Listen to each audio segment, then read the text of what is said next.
Le aprecio mucho en esta mañana al senador Ricardo Monreal, presidente de la JUCOPO, de la Junta de Coordinación Política en el Senado y coordinador de Morena, que nos tome esta llamada telefónica. Senador Ricardo, te mando un abrazo, gracias por la comunicación, ¿cómo estás? No, al contrario, un abrazo también, estoy para servirte, un saludo a todo el auditorio. Gracias, mucho gusto. Gracias, Ricardo Monreal. Oye, pues ayer gran polémica, lo decíamos muy temprano. Digo, enhorabuena que se pospone, que se analizará la presentación de estas reformas, de estas iniciativas. ¿Qué fue lo que sucedió en estos días? Empezaron a circular ahí unas cosas raras entre círculos de abogados, de activistas, de periodistas también, y pues había mucha preocupación con respecto a varios temas. Hasta el mismo exministro Cosío decía, pues hay cosas claramente inconstitucionales. ¿Qué pasó, Ricardo?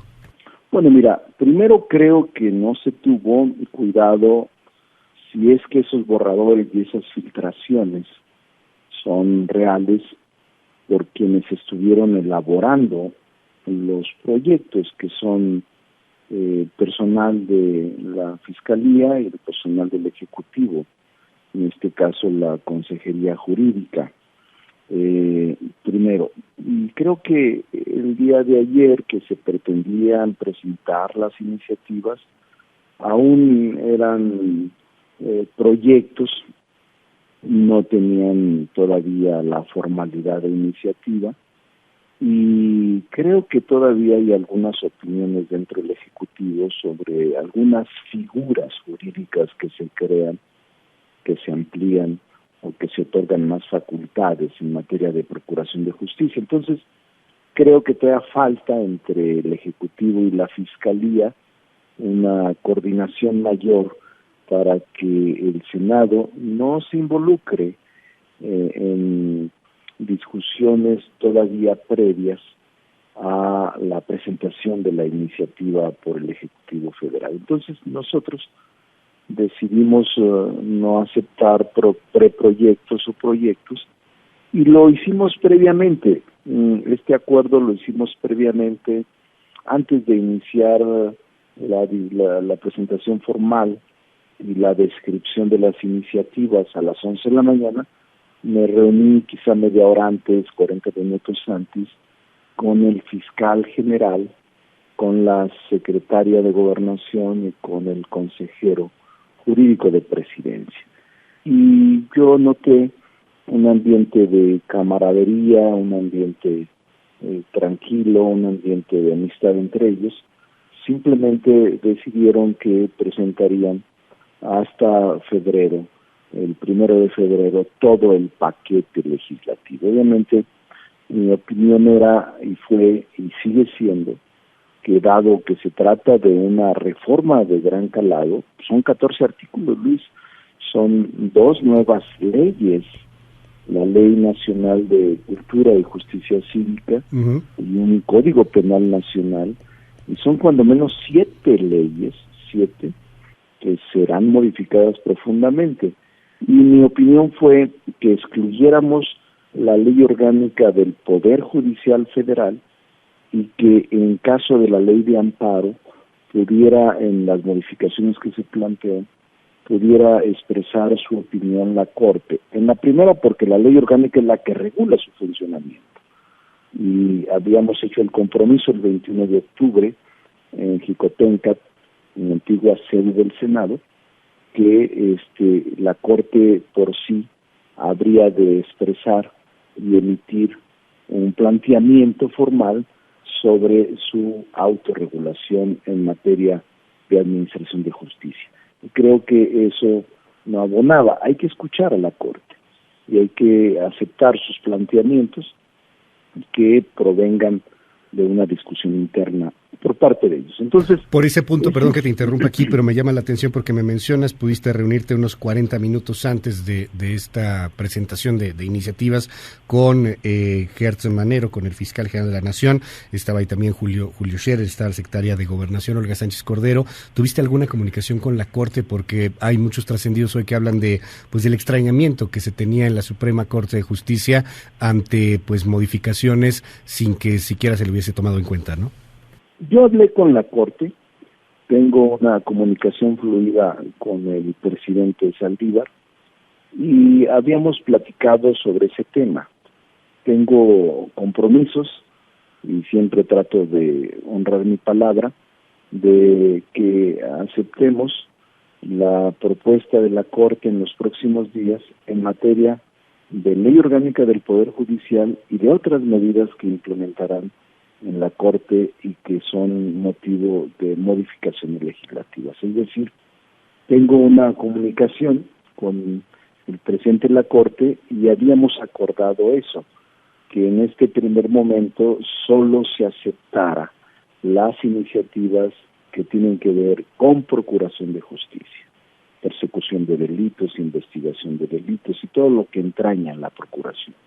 Y en un segundo momento, ver la propuesta de la Corte en materia de regulación desde ley orgánica del Poder Judicial hasta otros ordenamientos, entre ellos la ley de amparo. Entonces, ese es el compromiso con ellos, no ha variado, y yo se los comenté, claro, que el Senado tenía la obligación de honrar su palabra. Ahora, lo hacía yo como coordinador del grupo mayoritario, no eminentemente como presidente de la Junta de Coordinación Política, porque respeto las opiniones y de los otros grupos. De los otros grupos, pero como coordinador de la mayoría, sí podía hacerlo, dado que el grupo me ha permitido tener la voz en ese sentido. Entonces, eso fue lo que pasó, y yo lo que observé, te repito, Luis, fue entre ellos un ambiente de camaradería. Creo que hay opiniones, concretamente con la Secretaría de Protección Ciudadana, lo que anteriormente era Seguridad Pública, que encabeza Alfonso Durazo. Opiniones sobre el contenido de alguna de las iniciativas que se iban a presentar. Entonces, de hecho, me parece que ya las tienen casi concluidas. Ya. Nosotros estábamos a la espera de la presentación, pero a mí me pareció sano, Luis, te quiero decir mi opinión personal. Sí. Primero, me pareció sano que se hiciera. El Senado no aceptó que nos presentaran proyectos, pues. Y enhorabuena. Porque además formalmente no tiene que ver nada me gano con aceptar la descripción de iniciativas. Sí, claro. No es un documento formal y no inicia ni incita a las comisiones a trabajar en el análisis del dictamen. Entonces, la descripción que hizo puntual del análisis de las iniciativas del fiscal general a mí me sacudió. El admitir, y junto con el fiscal general, junto con el consejero jurídico, de decir las reformas en materia penal sustanciadas en el pasado son un fracaso por la puerta giratoria, por la impunidad, por el aumento de la violencia y la inseguridad. Sí te da escalofrío como jurista. Pues yo soy garantista, Luis, trato de ser cuidadoso, soy muy defensor de los principios de presunción de inocencia y debido proceso, y el contundente o la contundente revelación de admitir el fiscal, nada menos que el fiscal general, que es un fracaso todo el sistema penal. Entonces sí te genera de momento a ver qué está planteándose, ¿no? Y por eso preferí no opinar, porque ha circulado mucha la letra en las redes, en los medios ustedes mismos, pero yo no la doy por válida.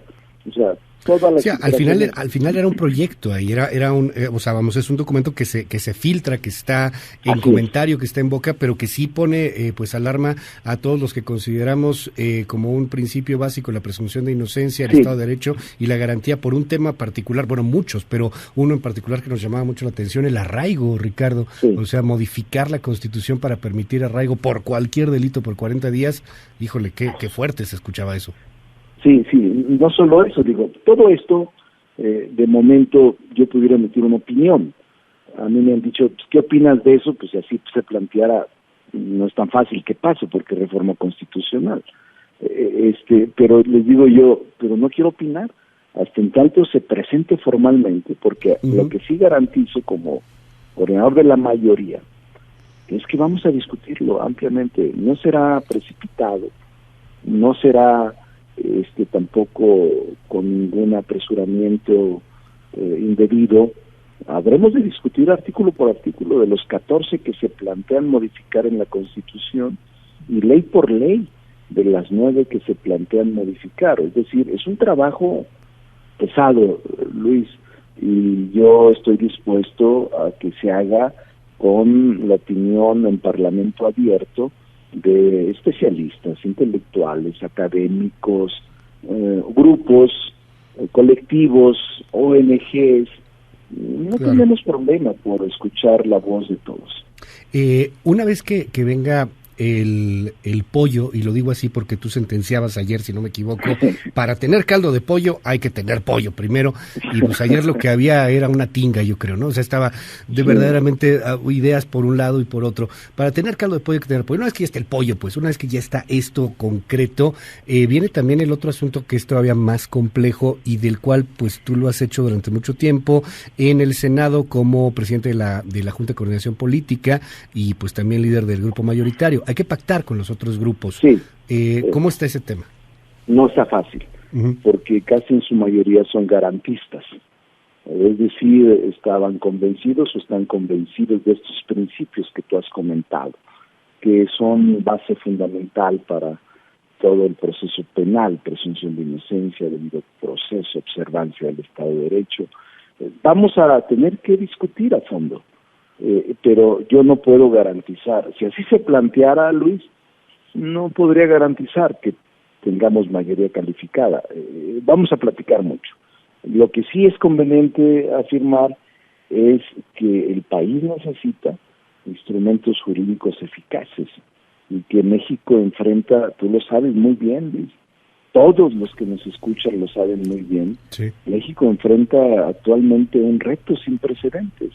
Combatir la crisis de violencia y de inseguridad generada en la implementación de las últimas políticas públicas erráticas, excluyentes, mal ejecutadas. Entonces, sí tenemos que escuchar y tenemos que ser cuidadosos de qué debemos hacer en la construcción y diseño de instrumentos jurídicos eficaces para combatir la violencia y el crimen. Y se entiende porque, a ver, tiene 73% prácticamente de percepción de inseguridad, de acuerdo a lo que publicaba INEGI hoy por la mañana, y deja tú eso, o sea, ayer mataron creo que 20 y tantas personas en Guanajuato. Así y es. En otros estados Guanajuato igual. Está impresionante.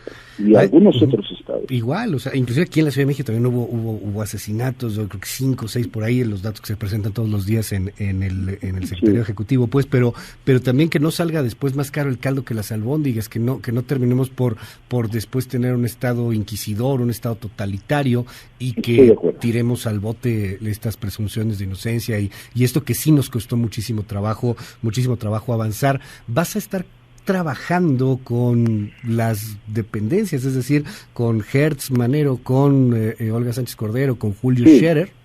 Sí, tengo una buena relación con ellos y una buena opinión de ellos como servidores públicos. Voy a trabajar, yo ya les ofrecí que en la misma mesa en la que tengamos la discusión en las comisiones de justicia y las que decida el Pleno, tener la presencia y un asiento con voz de la Fiscalía, de la Secretaría de Gobernación como conductora de la política interna y del consejero jurídico de Presidencia, así como del de Seguridad y Protección.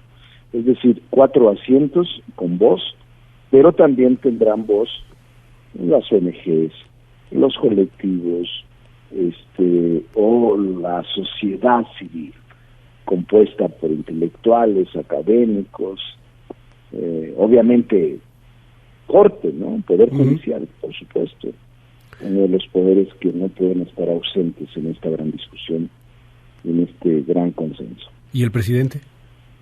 Sí, el presidente de la República vía sus representantes y secretarios. ¿Hay alguna opinión de él? Yo sé, pues tú lo has dicho en muchas ocasiones, lo ves frecuentemente. Lo veo frecuentemente, pero este tema no lo he comentado, soy franco.